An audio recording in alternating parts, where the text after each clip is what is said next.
Let's speak to Dan Perry. He's the former editor of the Associated Press in Europe, the Middle East and Africa, and he's also the publisher of the Ask Questions Later on Substack. He joins us live now from Tel Aviv. Dan Perry, thank you for always giving us your thoughts. I want to start, obviously, with the family of the captives we've just heard there. Thousands of people protesting. They came out on Saturday night against the Gaza City takeover plans, and now they're calling for a general strike next Sunday. Would you say this is the largest or most, let's say, outspoken protest you've seen so far? And what does that tell you about the sentiment right now in Israel? I don't know if it's the largest for the hostage families. They've been pretty much against the war for over a year now, but I think there is increasingly a sense of anger and even despair among a majority of Israelis who basically oppose the government's decision to take over Gaza City and implicitly move towards taking over the entirety of Gaza. This is not a popular plan. The people of Israel, by and large, want the war to end. There's some contradictions in Israeli public opinion because almost everyone wants Hamas to be gone also. But there is a sense that this way of doing it cannot prosper, isn't right. They see the images coming out of Gaza as well. They don't want to be implicated in all the legal and moral downstream complications that all this promises. It's quite a terrible mood in Israel, and yeah, there's talk of a national strike next Sunday. There's talk among some people of refusing to serve. The government just issued or said they're going to issue 430,000 call-ups for reservists. This is happening while the government continues to try to cement a law formalizing the draft exemptions of the Haredi ultra-Orthodox Jews that are its base. All of this is leading to a type of dissonance in Israeli society that is really, really toxic. I wouldn't mistake that for anything close to an acquiescence to Hamas remaining in Gaza, but there's displeasure at the continuing war in the sense that there are other ways to achieve it. And Mr. Perry, you just mentioned there the soldiers, which actually brings me to my second question, because the families of the captives and the protesters, they are actually urging the soldiers to refuse to serve. Are we likely to see them respond to that? And also, where is Israel right now with its military? Because there are reports of fatigue, for example, as one of the reasons that they need to end this war. Well, of course there's fatigue, but the military can continue. There's no doubt about it. Do I think some people will refuse call-ups? To a degree, that always happens. I think, yeah, there will be an element of that. But I doubt it'll be at the level that will prevent the military from continuing. But there are other problems. The head of the military and the head of the National Security Council in Israel, both have publicly come out against the war. I think there is a sense that Netanyahu may be somewhat bluffing. They're suggesting that the operation will really only begin in October. This is all so ridiculous because, of course, that only gives Hamas a chance to booby-trap what isn't yet booby-trapped in Gaza for over a month and a half or two that they have until then. They have time to prepare. It kind of seems like this is an effort to scare everyone into a different approach in the negotiations. I don't think it'll work because Hamas, in my reading, wants Israel to do this. Hamas feeds off death and destruction. Hamas wants Israel to blunder into this trap and deal with an insurgency for the next couple of years.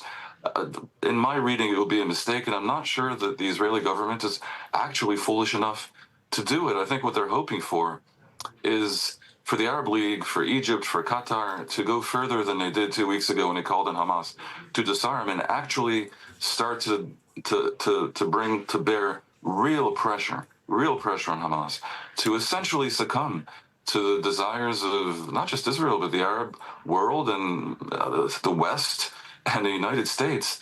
And the trick there is, of course, to hand over the Strip to what?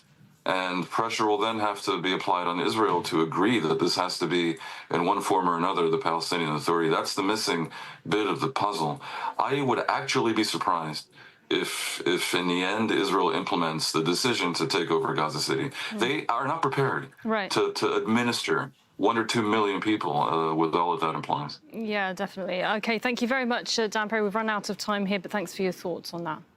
We're joined by Dan Perry, a former editor of the Associated Press in Europe, the Middle East and Africa. Dan, you're also the publisher of Ask Questions Later on Substack, and you join us from Tel Aviv. It's good to have you with us. Look, is the Prime Minister in danger of losing his job over this? I know the question has been asked multiple times during this war, but at this point, I read the Israeli press, I see nothing but criticism for his plan, including from people within his government and who are supposed to be his close allies. He's been criticized by the head of the National Security Council, who is an ally, but is also a lemming like most of the rest of the people in Netanyahu's coalition. I hate to say, I don't expect the coalition to overthrow Netanyahu. He currently has 68 seats, basically out of 120. And I think that will remain almost no matter what, because this entire coalition knows that they are likely to be tossed out in the next election, and they're probably going to try to drag out the time until that election, which is October 2026.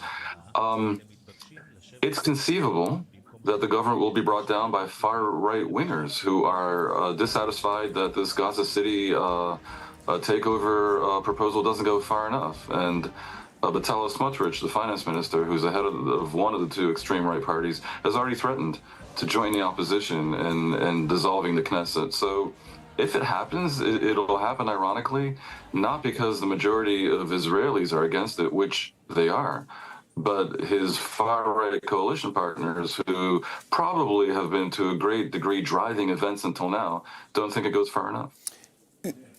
How seriously do you take this threat to dissolve the Knesset, and that's the Israeli parliament? You just told us that Netanyahu has a majority of 68 seats out of 120 in parliament.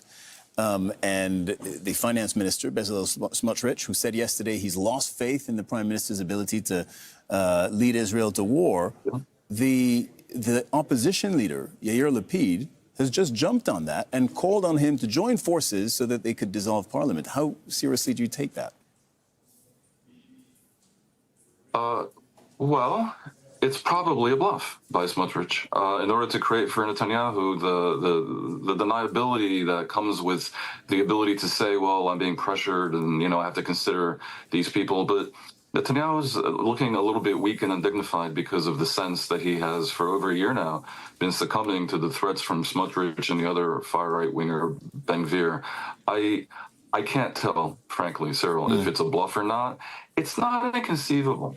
It's not inconceivable that he'll do it, because the polls show that he probably will not make the 3.25% threshold, his party won't, to get into the Knesset. So I think he's trying to bolster his bona fides with the minority in Israel that really shares his far-right beliefs. There is, oftentimes you see reporting that suggests that Israel wants to take over Gaza, wants territory, wants to move the people south, all this kind of stuff. Most Israelis don't.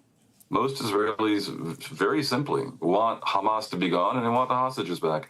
But Smotrich does. So the government isn't really giving him what he wants. The government is sort of engaged in this weird compromise where the war goes on for no apparent reason and no conceivable purpose. If the government were to put together a plan that could illustrate an end game for Gaza, propose what they want instead of Hamas, then that might actually create pressure on Hamas, including our pressure on Hamas to relent, and maybe something could come of this. But of course, the government does no such thing because of Smotrich.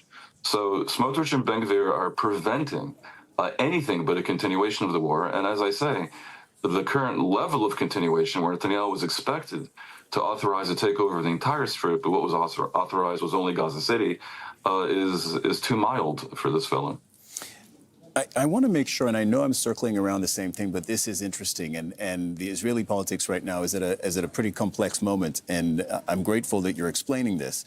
I want to make sure our viewers understand. You have in Benjamin Netanyahu's government the far right. Specifically, we've been talking about Finance Minister Bezalel Smotrich. For him, as you've pointed out, this new plan to seize Gaza doesn't go nearly far enough, right? He wants to see a much more forceful military action in the Gaza Strip. And you're telling us there is a... Absolutely. You're telling, because it's only Gaza City. He wants all the Strip. the issue is that the plan had been expected to authorize the takeover of all of the Gaza Strip, including Deir al-Balach and other places, and it's only Gaza City. That's why he sees it as too acquiescent and insufficiently ambitious. Dan Perry, former editor of the Associated Press, thank you very much.